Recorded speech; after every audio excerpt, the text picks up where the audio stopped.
Yo, salut tout le monde, j'espère que ça va. Eh bien, écoutez, je voulais vous montrer rapidement la dernière création du chalet des 80. Il s'agit tout simplement d'un séchoir solaire. Donc il est arrivé un peu tardivement parce que j'avais pas tous les matériaux nécessaires. Et du coup bah, ça m'a pris un peu plus de temps que prévu. Mais voilà, donc ça donne au final, ça donne ça. Voilà. Donc certains et certaines ont pu le voir en exclusivité, comme par exemple Marie Gâteau et puis Meryl Monty. Donc voilà, elles ont eu de la chance. Un petit coucou à elles. Et puis donc voilà, moi je voulais vous montrer un peu tout ça. Donc comme je vous disais, la plaque de verre c'est de la récup, la tôle qui est dans le fond c'est de la récup, l'isolant c'est un isolant porte-garage, c'est de la récup aussi. Ici on a des accroches miroirs, pareil, de la récup. Après on va voir un peu plus loin, mais tout le bois qu'il y a ici c'est de la récup. La gouttière c'est pareil, c'est de la récup, la tôle idem. Le petit bout de tuyau PVC là c'est de la récup aussi. Donc voilà, il y a quoi, il y a que la visserie qui n'a pas été de la récup. Et ça commence à devenir très cher la visserie. Donc voilà, je vous explique un peu le principe. Moi je suis parti d'une arrivée d'air à droite, ici, donc là il faut que je mette un filet anti-insecte pour éviter qu'il se crame les ailes. Et ensuite donc l'air arrive ici, et contrairement aux autres séchoirs solaires, moi j'ai pas mis les parois horizontales. J'ai préféré les incliner, vous allez comprendre pourquoi. Et vous allez me dire après dans vos commentaires si c'est vraiment utile, si ça change quelque chose, si quelqu'un a déjà testé ça. Donc on va voir ça.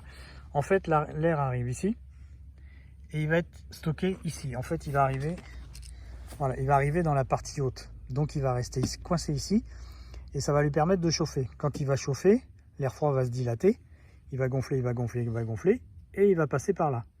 Là on voit peut-être, si voilà, on voit l'ouverture ici. Donc il va passer par là. Quand il va arriver là, pouf, il va se coincer là, il va se dilater, il va chauffer, il va chauffer, il va chauffer, il va passer par là et il va continuer à passer par là. Et il va faire exactement la même chose sur tous les étages. Coincé là, il se dilate, il redescend et hop, et hop. Donc en fait, ça m'est venu comme ça, je sais pas pourquoi. Et ben, je voulais savoir si déjà quelqu'un avait testé ce genre de cloison et puis savoir si c'est réellement plus fonctionnel que les cloisons horizontales ou pas. Donc là il est en phase de test, donc je m'inquiète pas trop.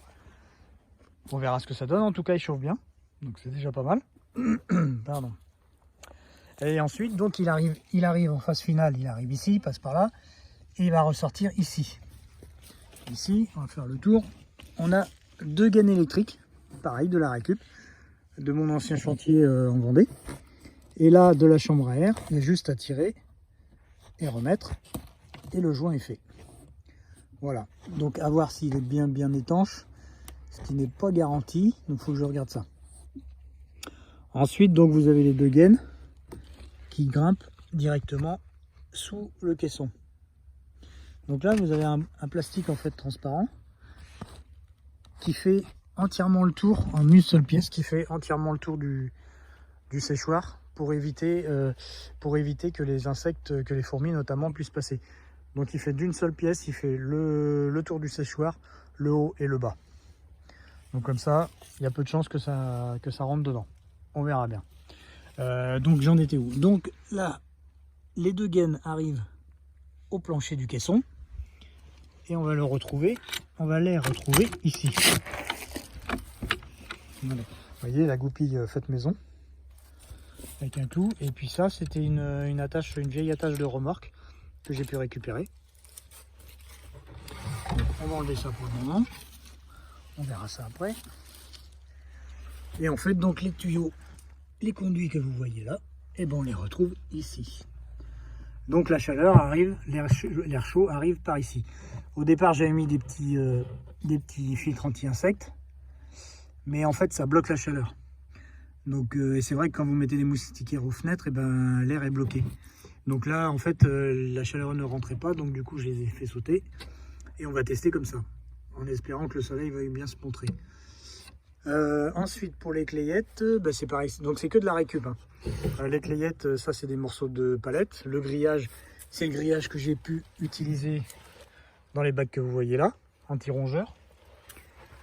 Ensuite, on a donc le fameux grillage. Les baguettes qui sont les coulisses en dessous, ce sont des baguettes passe-fil en bois que j'ai pu récupérer. On passe les fils électriques dedans en fait, et du coup ça m'a servi à ça. Parce qu'au départ je devais les utiliser dans la maison, mais avec l'incendie, du coup ça s'est pas fait. Donc je les ai récupérés pour le séchoir. Et j'en avais pile poil assez. Donc voilà, le caisson est entièrement isolé avec l'isolant de garage. Et donc le fameux plastique que je vous disais derrière en une seule pièce. Donc, vous voyez, donc on y fait sécher à peu près tout. Hein. Là on a du romarin, là on a des graines d'arroche, de la roche rouge qui terminent de sécher. Donc elles sont pas loin d'être sèches, il faudra juste que je les décortique. Et puis ce sera bon. Hop, voilà, donc on a 1, 2, 3, 4, 5 étages. 5 étages. Et puis on a ici donc l'évacuation. Donc pareil, le plafond isolé, l'évacuation avec un joint en chambre à air. Et l'évacuation, en fait, j'ai pas mis l'orifice directement collé au plafond parce qu'en fait, je voulais que l'air chaud reste stocké là, de façon à ce qu'il puisse vraiment sécher tout ce que je mets dedans. Donc en fait, j'ai décalé un peu, ce qui fait qu'il va stocker là, il va se stocker, et au fur et à mesure, il va s'évacuer petit à petit. Donc voilà, qu'est-ce qu'on peut vous dire de plus? L'évacuation, on va passer au-dessus, on va voir comment elle est. L'évacuation, en fait, elle est là. Voilà. Donc ici, on a un joint en chambre à air, un vieux tuyau de PVC, et on a un couvercle de pot de peinture qui sert de couvercle de cheminée. Vous voyez. La tôle, c'est pareil, comme vous pouvez voir, c'est de la récup. Hein. Et ici, en fait, j'ai mis une gouttière pour pouvoir y déposer cet hiver en dessous le conteneur que vous voyez là. Ce qui fait que je vais pouvoir récupérer l'eau pour l'été prochain. C'est une petite récup pour le moment, mais avec la réfection de la toiture de la maison, on va pouvoir installer des cuves à eau. Donc voilà, donc on a le thermomètre pour vérifier la température. Bon bah là évidemment il n'y a pas de soleil aujourd'hui, donc on est à 15. Et cet été en fait il est monté à 38 degrés. Pas beaucoup plus, et c'est exactement ce que je veux. Je veux pas qu'il monte au-dessus de 35-38 degrés. Parce que sinon ça fait un séchage trop rapide et ça détruit, comme ça chauffe trop, ça détruit pas mal de vitamines et de minéraux. Donc là, si on reste à température 35-38 degrés, et ben c'est exactement ce qu'il faut. Donc je veux pas qu'il monte beaucoup plus.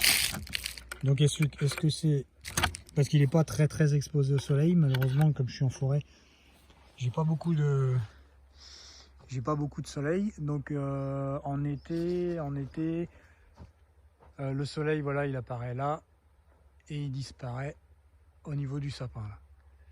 Donc ça me laisse un créneau de, on va dire, 8 heures de soleil à peu près. Et l'hiver, je sais pas, je vais attendre que les arbres se dégarnissent pour voir un peu ce que ça donne.